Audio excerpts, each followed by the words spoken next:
বর্তমান সরকার দায়িত্ব গ্রহণের পর প্রতিবন্ধীদের উন্নয়নে গ্রহণ করে নানা কর্মসূচি। এসব কর্মসূচির মধ্যে রয়েছে অসচ্ছল প্রতিবন্ধী ভাতা বৃদ্ধি এবং প্রতিবন্ধী শিক্ষার্থীদের জন্য শিক্ষা উপবৃত্তি সহ নানামুখী পদক্ষেপ।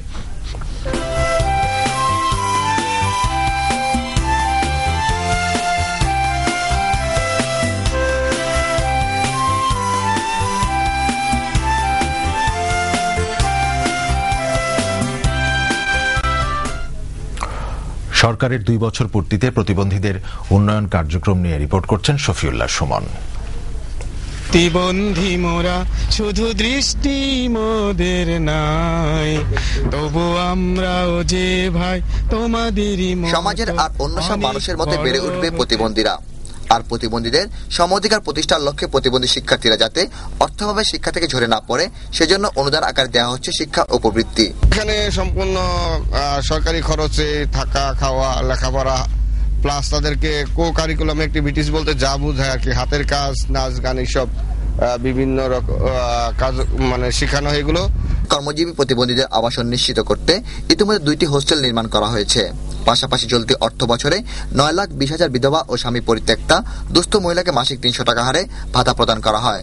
প্রতিবন্ধীদের জন্য বিশেষায়িত শিক্ষার ব্যবস্থা আমরা করেছি এবং প্রত্যেকটি পাঠশালাতে প্রতিবন্ধীদের জন্য সিট রিজার্ভ রেখে 5টি থেকে 10টি আসন থাকবে, যারা প্রতিবন্ধীরা যাতে এখানে এসে শিক্ষা লাভ করতে পারে। দৃষ্টি প্রতিবন্ধী ছেলেরা, মেয়েরা মেধাশালী হয়েও তারা লেখাপড়া শেষ করে চাকরি ক্ষেত্রে প্রবেশের সময় দেখা যাচ্ছে তাদের বয়স নাই।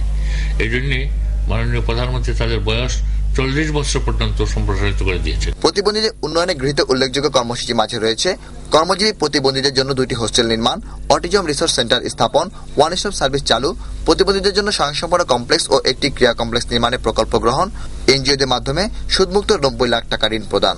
সামাজিক নিরাপত্তা বলয়ের জন্য যে সমস্ত কাজ করেছি আপনারা জানেন, বয়স্ক ভাতা, বিধবা ভাতা, প্রতিবন্ধীদের ভাতা, এসিডব্লিউ মহিলাদের জন্য ভাতা, বাচ্চাকালীন মহিলাদের জন্য ভাতা, মুক্তিযোদ্ধাদের জন্য ভাতা, মুক্তিযোদ্ধার সন্তানদের জন্য ভাতা। এক কথায় করোনার দিকে না থেকে অধিকার আদায়ের জন্য সমাজ অন্যান্য সভ্য দেশে যা করে যাচ্ছে সামাজিক নিরাপত্তার জন্য, আমরা এই দিকে এগিয়ে যাচ্ছি। এছাড়া প্রতিবন্ধীদের কল্যাণে প্রণয়ন করা হয়েছে প্রতিবন্ধী কল্যাণ আইন, যা খুব শীঘ্রই বাস্তবায়ন হবে বলে আশা করছেন এর সঙ্গে সংশ্লিষ্টরা। শফিউল্লাহ সুমন, বাংলাদেশ টেলিভিশন।